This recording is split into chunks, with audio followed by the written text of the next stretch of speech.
बिस्मिल्लाहिर्रहमानिर्रहीम। अस्सलाम वालेकुम नादरीन, आप यूट्यूब चैनल देख रहे हैं। मैं इमरान खान हूँ। नादरीन, सबसे पहले तो ये दावा किया जाता है कि अरकान असम्बली भी कंपेन नहीं कर सकते, वज़रा भी कंपेन नहीं कर सकते, और फिर पाकिस्तान तहरीक इंसाफ के ऊपर एलिगेशंस लगाकर उनके लोगों को गिलगित बल्तिस्तान से सूबा बदर कर दिया जाता है, उनके लोगों को गिरफ्तार किया जाता है, पाकिस्तान तहरीक इंसाफ के उम्मीदवारों को नज़रबंद किया जाता है, ज़्यादातर उम्मीदवारों को कंपेन नहीं करने दी जाती। जबकि दूसरी जानिब पाकिस्तान पीपल्स पार्टी और PMLN जो वहाँ पे आपस में नूरा कुश्ती कर रहे हैं, उन्हें मुकम्मल सहूलत फराम की जाती है। उन्हें एक दूसरे के लिए, यानी वो खुला उनके लिए मैदान छोड़ा हुआ है। पाकिस्तान तहरीक इंसाफ को कहीं निकलने नहीं दिया जा रहा और पीपल्स पार्टी और PMLN को मुकम्मल तौर पे फैसिलिटेट किया जा रहा है। देखिए, अगर अरकान असम्बली पे पाबंदियाँ हैं और वो इलेक्शन कंपेन नहीं कर सकते, तो फिर नवाज शरीफ साहब ये भी रुकन असम्बली हैं, बिलावल, आसिफा, बहुत सारे और हैं, अता तारड़ है, आबिद शेर अली है, इख्तियार वली खान है, और बहुत सारे लोग हैं। ये सारे वहाँ पहुँचे हुए हैं। ये वहाँ क्या करने के लिए गए हुए हैं? वहाँ तो गवर्नर पंजाब भी गए हुए हैं। ये सारे लोग कंपेन करने के लिए गए हैं ना।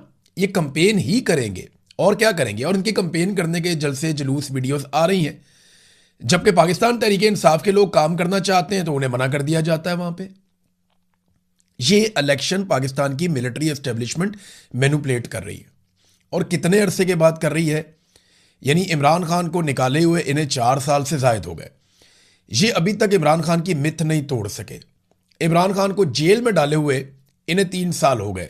ये अभी तक इमरान खान साहब की मकबूलियत को नहीं खा सके। इनको अपनी हुकूमत बनाए हुए 2 साल से जायद हो गए। जो नई हुकूमत बनाई है 4 साल से, तो वैसे ये हुकूमत में ही है। ये अभी तक इमरान खान का मुकाबला करने के काबिल नहीं हुए। आसिम मुनीर साहब आए, उन्होंने अपना टेन्योर मुकम्मल कर दिया, एक और एक्सटेंशन ले ली, लेकिन आज भी वो और उनका पूरा बनाया हुआ निज़ाम इमरान खान का कैदी नंबर 804 का मुकाबला नहीं कर पा रहा। देखिए, डोनाल्ड लू ने जो साइफर लिखा था, इसके ऊपर पाकिस्तान तहरीक इंसाफ को बात करनी चाहिए थी, लेकिन वो खामोश रहे। उन्होंने इसके ऊपर ज़्यादा बात नहीं की। ज़्यादातर लोग डरते हैं पाकिस्तान में, और ये हकीकत है। और मेरे ख्याल में वो इतना नाजायज़ भी नहीं है। आप लोगों को ब्लेम नहीं कर सकते, मारने वाले को ब्लेम करना चाहिए। मार खाने वाले या मजलूम को बुरा क्या कहना। लोग बेचारे एक लेवल तक लड़ सकते हैं, अब बंदूक उठा के गोली तो नहीं चला सकते ना। अब बंदूक को इस्तेमाल किया जाता है। लोग टैक्स के पैसे से जो बंदूकें खरीद के देते हैं, वही बंदूकें लोगों के ऊपर सीधी की हुई हैं। तो लोग अब बंदूक उठा के नहीं लड़ रहे, तो इससे फ़ायदा उठाना चाहिए, निज़ाम को चलने देना चाहिए। या आप इंतज़ार कर रहे हैं उस वक्त का जब लोग आके सामने खड़े हो जाएंगे और लोग फिर बंदूक की गोली से भी नहीं डरेंगे। और अल्टीमेटली यही होता है, पूरी दुनिया में यही होता है। जब आप जुल्म को एक लेवल से ज़्यादा बढ़ा देते हैं, फिर वो मिट जाता है। तो पाकिस्तान में ये होना तो है। डोनाल्ड लू ने जब ये साइफर आया, उसने जब बातचीत की पाकिस्तानी सफ़ीर से, फिर साइफर आया पाकिस्तान में, जो उसने पैगाम भेजा कि अगर तहरीक अदम एतमाद कामयाब हो जाती है तो सारा कुछ माफ़ कर दिया जाएगा। उसके बाद हमने देखा पाकिस्तान में कि सारा कुछ माफ़ कर दिया गया। पाकिस्तान की एस्टेब्लिशमेंट ने जुल्म और जबर के पहाड़ तोड़ दिए, हुकूमत गिरा दी, नई हुकूमत बना ली, बंदर बांट की गई, धांधली की गई, 2 नंबरी की गई, जबरी गुमशुदगियाँ की गई, अदलिया और मीडिया पर पाबंदियाँ लगा दी गई, गैर आइनी और गैर कानूनी इलेक्शन करवाए गए, गैर इंसानी और गैर अखलाकी हरकत की गई, कोई पूछगछ नहीं हुई, इलेक्शन पूरा को पूरा चोरी कर लिया, फौजी अदालतों में सिविलियंस को सजाएं दे दी, और अब फिर एक मरतबा इलेक्शन चोरी कर रहे हैं। देखिए, कोई बाहर से आगे नहीं रोकेगा, क्योंकि अमेरिका ने कहा था सब कुछ माफ़, तो उन्होंने तो सब कुछ माफ़ कर दिया। और यूरोपीय यूनियन उस वक्त इस सारे कांड के अंदर अमेरिका के साथ शामिल था। कैसे समझे आप? इमरान खान ने एक दफ़ा तो ये कहा था कि हम अमेरिका को अड्डे नहीं देंगे, और इस पे उन्होंने बोला था एब्सोल्युटली नॉट। लेकिन जब यूरोपीय ममालिक की जानिब से खतूत आ रहे थे और इस बात का पाकिस्तान पे दबाव डाला जा रहा था कि पाकिस्तान यूक्रेन और रूस की लड़ाई में यूक्रेन के साथ खड़ा हो जाए, तब इमरान खान साहब ने कहा नहीं, हम न्यूट्रल रहना पसंद करेंगे, हम रूस के या यूक्रेन के दोनों में से किसी के खिलाफ नहीं जा रहे। इंडिया ने भी यही किया, कई अरब ममालिक ने भी यही किया। लेकिन पाकिस्तान का क्योंकि एक ट्रैक रिकॉर्ड है कि हम एक किराए की बंदूक के तौर पे इस्तेमाल होते रहे हैं, लिहाजा यूरोपीय यूनियन बुरा मान गया। और इमरान खान ने उनको जवाब दिया था, हम कोई गुलाम है। एक तरफ एब्सोल्युटली नॉट था ना, तो दूसरी तरफ था क्या हम कोई गुलाम है। ये यूरोपीय यूनियन को जवाब अच्छा नहीं लगा। उसके बाद अब आप देखें कि यूरोपीय यूनियन ने जो कुछ मर्जी हो जाए पाकिस्तान में, किसी किस्म का एक्शन नहीं लिया। और ये बात पाकिस्तान को याद रखनी चाहिए, हर पाकिस्तानी को याद रखनी चाहिए कि यूरोपीय यूनियन जो छोटी छोटी बातों पे एक्शन लेते हैं, पॉइंट आउट करते हैं, वो पाकिस्तान के संगीन तरीन जराइम के ऊपर भी, मिलिट्री एस्टेब्लिशमेंट के खिलाफ या नाजायज़ बनाई गई हुकूमत के खिलाफ वो नहीं बोले, बल्कि उन्होंने रिपोर्टें दबाई।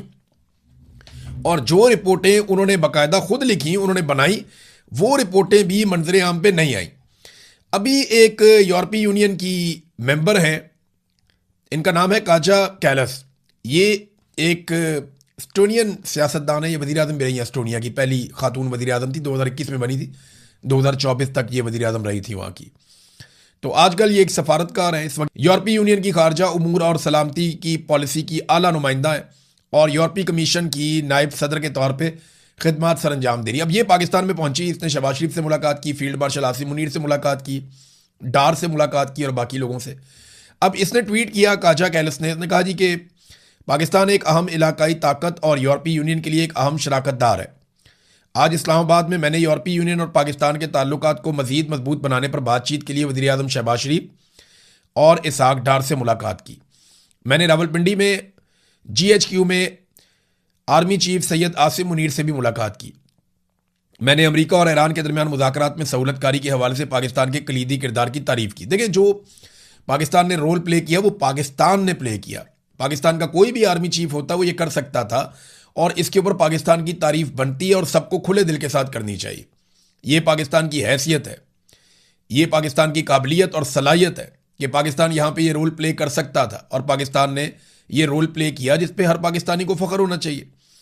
लेकिन जो जुल्म पाकिस्तान के अंदर हो रहा है उस पर हर पाकिस्तानी को आवाज़ भी उठानी चाहिए। तो यूरोपीय यूनियन की ये जो नुमाइंदा है, इन्होंने कहा जी कि एक बड़ी मंडी है, पाकिस्तान की सबसे बड़ी बरामदी मंडी यूरोपीय यूनियन है। पाकिस्तान यूरोपीय यूनियन की GSP प्लस स्टेटस का जो मामला है उससे फ़ायदा उठाता है और इसके ऊपर उन्होंने कहा जी कि एक सबसे बड़ा पाकिस्तान इस हवाले से एक मुल्कों में से एक है। अब आप ये देखें कि ये वो खातून नुमाइंदा यूरोपीय यूनियन से आई हैं और ये सारे लोग इमरान खान के मामले पे, ये सारे लोग इंसानी हकूक़ के मामले पे, अदलिया के अंदर होने वाली 2 नंबरियों के मामले पे, ये तमाम लोग मिलिट्री कोर्ट्स के अंदर सिविलियन को सजाएं देने के मामले के ऊपर भी चुप हैं। लेकिन आप याद रखिएगा, यही चीज़ों के ऊपर यही सारे लोग एक दिन बोलेंगे। यही डोनाल्ड ट्रंप होगा और यही पाकिस्तान होगा, या यही अमेरिका होगा और यही पाकिस्तान होगा, यही यूरोपीय यूनियन होगा और यही पाकिस्तान होगा। जिस दिन इनके मफाद के खिलाफ कोई आदमी आएगा तो ये पाकिस्तान की छोटी छोटी बात पर भी नुक्ताचीनी करेंगे और यही एक खारजा पॉलिसी का खासा है। लोग अपना मफाद देखते हैं। इमरान खान इनके मफाद में नहीं आ रहा था, ये इमरान खान को कठपुतली की तरह इस्तेमाल करना चाहते थे, वो इस्तेमाल होने से उसने इनकार किया और नताइज आपके सामने है। लेकिन देखिए, अगर पाकिस्तान की मिलिट्री एस्टेब्लिशमेंट या उस वक्त के जर्नैल इस्तेमाल ना होते रिजीम चेंज ऑपरेशन के लिए, तो फिर इमरान खान साहब की हुकूमत तो ना जाती ना, उनकी हुकूमत बरकरार रहती।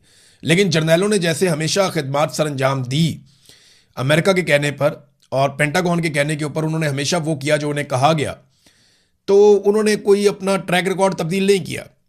अभी भी उन्हें कोई हुक्म आता है वो फौरी तौर पे उसको बजा लाते हैं। अब नाज़रीन, जो नाराज़ अरकान हैं, इन्होंने बैरिस्टर गौर को खत लिखा है। पाकिस्तान तहरीक इंसाफ के, आपको पता ना, खैबर पख्तूनख्वा में आजकल नाराज़गियाँ चल रही हैं। सुहेल आफरीदी ने अरकान असम्बली से मुलाकात की तो कोई कहता है 52 आए, कोई कहता है 72 आए, लेकिन इन बिटवीन है ना, फिर भी 20 से 40 लोग कम थे। हुकूमत कहती है 20 कम थे, मीडिया कहता है 40 कम थे। अब जितने भी कम थे वो नाराज़ तो हैं और उन्होंने ख़त लिखा बैरिस्टर गौहर को, और ख़त में मुतालबा क्या किया, मैंने आपको 2 दिन पहले एक वीलॉग में ये बताया था कि ये जब भी मुतालबा करेंगे इमरान खान की रिहाई का मुतालबा करेंगे। ये जब भी बात करेंगे इमरान खान का नाम लेकर पॉलिटिक्स करेंगे, क्योंकि और कोई तरीका ही नहीं है ना। और ये मौका सुहेल आफरीदी ने खुद दिया। देखें, सुहेल आफरीदी की अपनी गलतियां उनके सामने आ रही हैं, उनकी अपनी कमज़ोरी उनके सामने आ रही है। अगर वो हिम्मत दिखाते और ताकत के साथ नौजवानों को इकट्ठा करके खड़े हो जाते और डट जाते एस्टेब्लिशमेंट और उनके हरकारों के खिलाफ, तो आज सुहेल आफरीदी की सूरत कुछ और होती। ये वजारत आला तो अभी रहेगी, कभी नहीं रहेगी, लेकिन सियासत सारी ज़िंदगी रहेगी। तो सुहेल आफरीदी अपना नाम लिखवा सकते थे बड़े सियासतदानों के अंदर और अपना कद बहुत ऊंचा कर सकते थे, उनके पास अभी भी मौका है। लेकिन उन्होंने मेरे ख्याल में बंद कमरों को ज़्यादा शायद पसंद किया, इंडोर एहतजाज कर लिया, थोड़ा कमरों के अंदर मीटिंग्स कर ली, कोई इधर मीटिंग कर ली, कोई उधर मीटिंग कर ली, तो वो इस चक्कर के अंदर वो रहे नहीं जो वो बन सकते थे, या जो इमरान खान ने उनसे एक्सपेक्ट किया था वो सारा कुछ वो कर नहीं पाए। अब इसमें जो नाराज अरकान असम्बली, उन्होंने कहा इमरान खान की रिहाई के लिए तहरीक चलाई जाए, और इन्होंने लेटर लिखा बैरिस्टर घोर को, इमरान खान की रिहाई के लिए मौसर तहरीक चलाई जाए, कैद पार्टी वर्कर्स की रिहाई के लिए कानूनी जंग लड़ी जाए। अब इन लोगों ने जनाब खत लिख दिया। इस हवाले से हुकूमती जमात पीटीआई के नाराज अरकान का, ये खैबर पख्तूनख्वा में है ना, ये इन्होंने पेशावर में एक इजलास किया, और इजलास करने के बाद इन्होंने बैरिस्टर घोर को खत लिखकर ये कह दिया जनाब कि तहरीक चलाएं और हमें बड़ी तशवीश का इजहार है। साथ उन्होंने ये भी बताया कि इमरान खान पे जो पाबंदियां हैं उन पे भी हमें तशवीश का इजहार है, मुलाकातें बंद हैं उस पर भी हम बहुत परेशान हैं। इमरान खान की रिहाई के लिए एक मुस्बत, जामे, मौसर और नतीजा खेज हिकमत अमली इख्तियार की जाए। ये जनाब अब ये मुतालबात सामने आ रहे हैं। तो ये मुतालबात तो नाजायज़ नहीं है, लेकिन क्या सुहेल अफरीदी की हुकूमत गिरा दी जाएगी? मैंने आपको फिर कहा कि वो डिपेंड करता है कि आईनी अदालत क्या करती है। अगर आईनी अदालत ने कोई शरारत कर दी तो कोई पता नहीं सुहेल अफरीदी की हुकूमत गिरा दी जाए। नाज़रीन, एक और बड़ी इंटरेस्टिंग चीज़ है, खैबर पख्तूनख्वा को जितना बजट मिला, आपको मैं बड़ी मज़े की बात बताता हूँ, वो खैबर पख्तूनख्वा की हुकूमत को आवाम के ऊपर खर्च करना चाहिए था ना। यानी जो अरबों रुपए मिले उन्हें, अपना हिस्सा जो खैबर पख्तूनख्वा को मिला, वो पैसा खैबर पख्तूनख्वा की आवाम की तामीर और तरक्की के ऊपर खर्च होना चाहिए था ना। उससे सड़कें बननी चाहिए थी, उससे लोगों के मसाइल हल होने चाहिए थे, लोगों की सेहत के मसाइल, खेलों के मसाइल, तालीम के मसाइल, इंफ्रास्ट्रक्चर के मसाइल, ये सारे हल होने चाहिए थे ना। आधा बजट भी खर्च नहीं हुआ, कुछ ऐसी इतलात आ रही हैं। नेक्स्ट वीलॉग में मैं आपको उसकी तफसीलात शेयर करूंगा कि खैबर पख्तूनख्वा हुकूमत ने सरप्लस किया, यानी वो जो उनके पास पैसा था उसको खर्च नहीं किया।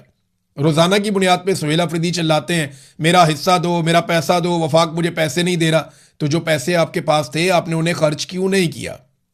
और आपको पता है कि वो हुकूमत बहुत ही नालायक होती है जिसके पास बजट मौजूद हो और वो अवामी तरक्याती मंसूबों पर उस बजट को खर्च ना कर सके। ये सिर्फ और सिर्फ IMF को खुश करने के लिए या पाकिस्तान की मिलिट्री एस्टेब्लिशमेंट को राजी रखने के लिए इन्होंने ये पैसा खर्च नहीं किया, और ज़बानी कलामी कहते रहे कि हमें बहुत सारा पैसा दें। मैं इसकी सारी तफसीलात निकालता हूँ अभी, मुझे क्योंकि इस पर कंफर्म इतला नहीं है। मैंने 2-3 ट्वीट्स पढ़े हैं जिसमें मुझे इन्फॉर्मेशन मिली, एक आधा बंदा मुझे बहुत अथेंटिक लगा, इसलिए मैंने ये कमेंट किए हैं। लेकिन नेक्स्ट वीलॉग में मैं इसकी सारी चीज़ें निकाल के अपनी टीम के साथ मिलकर आपके सामने शेयर करूंगा कि खैबर पख्तूनख्वा की हुकूमत ने कहा क्या और किया क्या। अब जरा आ जाए नादरीन, जंगबंदी वाला मामला जो ईरान वाला है उसमें एक बड़ा इंटरेस्टिंग मोड़ आ गया। सबसे पहले तो ये हुआ कि धमकी लगा दी ईरान ने कि अगर जंग होगी तो फिर मुकम्मल जंग होगी। अगर आप किसी एक जगह पे लड़ाई करते हैं तो इसका मतलब ये है कि जंगबंदी की हर तरफ खिलाफ वर्जी। और फिर ईरान ने यह भी धमकी लगाई कि अगर लबनान के अंदर कत्लेआम को ना रोका गया तो हम आबना हुर्मुज़ के साथ साथ बंद कर देंगे बाब मंदब को भी, तो पूरे इलाके की तजारत रुक जाती है इससे। लिहाजा डोनाल्ड ट्रंप ने फौरी तौर पे एक्शन लिया, और डोनाल्ड ट्रंप ने बाद में ऐलान किया कि क्योंकि ईरान को इस पे बड़े तहफ़्फ़ुज़ात थे, तो मेरी नेतन्याहू से बात हुई है जिसमें मैंने उनसे दरख्वास्त की कि वो बैरूत लबनान पर कोई हमला ना करें। उन्होंने अपने फ़ौजियों को वापस बुला लिया है और उनका शुक्रिया। इस तरह इसराइल उन पर फायरिंग रोकने पर इसराइल ने इत्तफाक कर लिया है। देखते हैं सिलसिला कब तक चलता है, उम्मीद है कि यह हमेशा के लिए होगा। तो डोनाल्ड ट्रंप ने फौरी तौर पर जंगबंदी करवा दी। लेकिन एक्सियस मीडिया जो है उसने एक दावा कर दिया। उन्होंने दावा किया कि डोनाल्ड ट्रंप ने नेतन्याहू को डांटा है। अमेरिकी मीडिया ने कहा कि आज सुबह दोनों रहनुमाओं के दरमियान होने वाली टेलीफोनिक गुफ्तगू के दौरान ट्रंप ने लबनान में इसराइल की बढ़ती हुई फौजी कार्रवाइयों और ईरान के साथ अमन मुज़ाकरात को नुकसान पहुंचाने के खतरे पर इसराइली वजीर आजम बेंजामिन नेतन्याहू पर शदीद गुस्सा निकाला।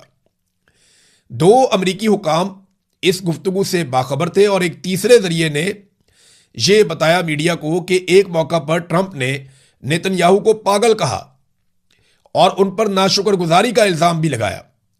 नेतन्याहू के साथ डोनाल्ड ट्रंप की गुफ्तगू का खुलासा बयान करते हुए एक अमेरिकी ओहदेदार ने मीडिया को यह बताया कि ट्रंप ने कहा तुम बिल्कुल पागल हो चुके हो, अगर मैं ना होता तो तुम जेल में होते, मैं तुम्हारी जान बचा रहा हूं। अब हर कोई तुमसे नफरत करता है, इस सब की वजह से अब हर कोई इसराइल से नफरत करता है। जबकि इस गुफ्तगू से बाखबर एक दूसरे जरिए ने बताया कि ट्रंप शदीद तैश में थे और उन्होंने एक मौका पर नेतन्याहू पर चिल्लाते हुए कहा कि तुम आखिर कर क्या रहे हो। यह है नाजरीन अंदर की खबर जो अमेरिकन मीडिया से आई है। इसके साथ एक खबर और भी है। नेतन्याहू ने बाद में अपनी फेस सेविंग के लिए यह कहा कि जनाब अगर हम पे हमला होगा तो हम हमला वापस करेंगे, और ये हमने बता दिया अमेरिका को कि हमने ये करना है। जबकि इसराइली जो वुज़रा हैं वो अब नेतन्याहू पे गर्म हो रहे हैं। इसराइल के वज़ीर ख़ज़ाना ने नेतन्याहू को कहा कि जनाब या तो हम हैं या वो हैं, कोई दरमियानी रास्ता नहीं है, और फ़लस्तीनी रियासत के तसव्वुर को हम ख़त्म कर देंगे, दफन कर देंगे। कोई फ़लस्तीनी रियासत नहीं होगी, कोई हुदूद नहीं होगी, सारा हमारे कब्ज़े में रहेगा। तो इसराइली वज़ीर बराए नेशनल सिक्योरिटी उसने जो कहा, उसने कहा जी कि वज़ीर आज़म साहब आपने कहा था कि एक मजबूत वज़ीर आज़म अमरीकी सदर को बताता है जब मुमकिन हो हाँ और जब ज़रूरी हो तो ना, यानी हम अमेरिका को हाँ भी कर सकते हैं ना भी कर सकते हैं। तो उसने कहा यह हमारा वक्त है कि हम अपने दोस्त सदर ट्रंप को ना बोलें। अब वक्त है वो करने का जो हिजबुल्लाह पर हमले करने के लिए ज़रूरी और लाजमी है। हमारे जंगजू, यानी इन्होंने जंगबंदी के खिलाफ वोट दिया। इन्होंने कहा जी नहीं, नेतन्याहू को, डोनाल्ड ट्रंप को ना बोलना चाहिए, और यही प्रेशर था नेतन्याहू पे। और वही हुआ कि डोनाल्ड ट्रंप ने फिर गुस्सा निकाला नेतन्याहू के ऊपर। एक बड़ी अजीबोगरीब चीज हुई नादरीन इसराइल में, ये मैं आपको जरूर बताना चाहूंगा। इसराइल की पार्लियामेंट के अंदर ना एक तकरीब हुई, और ये अपनी नौयत की अजीबोगरीब किस्म की तकरीब थी। और ये ज्यादातर ईसाई वफूद बुलाए गए, मुख्तलिफ ममालिक से इन लोगों का ताल्लुक था, और इन लोगों को कहा गया कि आप यहां पे आके खड़े होकर अपने अपने दिल की बात करें। ये लोग आते थे, आंखें बंद करते थे और फिर अल्लाह से माफी मांगते थे।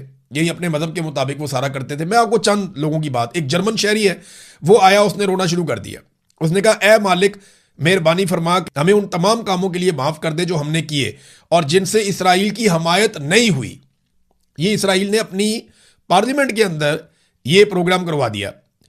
फिर एक कोरिया की खातून आई इसराइल में, इसी नदामत की तकरीब में जो कोरिया से खातून आई थी, उसने कहा कि ए बाप, कोरिया की कौम को माफ कर दे जिसने इसराइल के खिलाफ बात की है या उसकी मुखालफत की है। फिर एक बरतानवी वफद आया, उसके साथ एक साहब मौजूद थे, उन्होंने कहा कि ए बाप, चर्च को खामोश रहने और उसके नतीजे में जो कुछ हो रहा है इसमें शरीके जुर्म होने पर माफ कर दे। क्या तू हुकूमत और चर्च दोनों में हमारे रहनुमाओं के दिलों को हमारी कौम के लोगों के साथ दोबारा अपनी और अपने कलाम की ताज़ीम की तरफ मोड़ देगा, ताकि एक कौम के तौर पर हम एक बार फिर इसराइल और यहूदी लोगों के साथ हमायत में खड़े हो सके और उनके दोस्त बन सके। तो ये एक अजीबोगरीब किस्म की एक तकरीब थी। मैं हैरान हो रहा था कि वॉर की तरफ जाते हैं, कभी इस तरफ जाते हैं। थोड़ा अर्सा पहले मैंने डोनाल्ड ट्रंप को देखा, जब वो बहुत इस्तराब में था तो उसके कंधे पे हाथ रख के बहुत सारे मजहबी किस्म के लोग खड़े हुए थे और वो अजीब किस्म के नारे लगा रहे थे। कोई मजहबी किस्म का उनका वो सारा रुझान था। अब ये उनके अकायद हैं, वो उसको वैसे कर सकते हैं, हर कोई आज़ाद है, लेकिन ये फ्रस्ट्रेशन बाद औक़ात जाहिर करता है उन लोगों की जिन्होंने दुनिया को जंग के अंदर फंसा दिया है। फिलहाल इसराइल के लिए वाकई डोनाल्ड ट्रंप की बात ठीक है कि नफरत में इजाफा हुआ है और इसराइल को नुकसान हो रहा है, क्योंकि यहाँ पे एक स्टेटमेंट आया है फ्रांस से। फ्रांस ने इसराइल पर एक पाबंदी लगा दी है। पेरिस में मुनक्कद हो रहा है एक दिफाई नौयत का शो, और ये बहुत बड़ी नुमाइश होती है जो पेरिस में होती है। वहाँ पे उन्होंने 15 से 18 जून को होने वाले प्रोग्राम में इसराइल की सरकारी शिरकत पर पाबंदी लगा दी है। इसराइली हुकूमत और वजारत दिफा के नुमाइंदों को इस नुमाइश में शिरकत करने या अपना कौमी पवेलियन लगाने की इजाज़त नहीं होगी। यानी ममालिक आते हैं ना, पाकिस्तानी भी जाते हैं, बाकी दुनिया के ममालिक भी जाते हैं, अपने अपने दिफाई हथियार लेकर जाते हैं। वहाँ पेरिस के अंदर उस शो के अंदर वो दिखाते हैं कि हमारे कौन से हथियार हैं, कैसे हथियार हैं। तो इसराइल को अब इस बात की इजाज़त नहीं दी जा रही। फ्रांस ने इसराइल पर पाबंदी लगा दी। अब एक तरफ गजा जो है उसके ऊपर मुकम्मल कंट्रोल इसराइल अपना पक्का कर रहा है, लेकिन बोर्ड ऑफ पीस में बैठे हुए लोग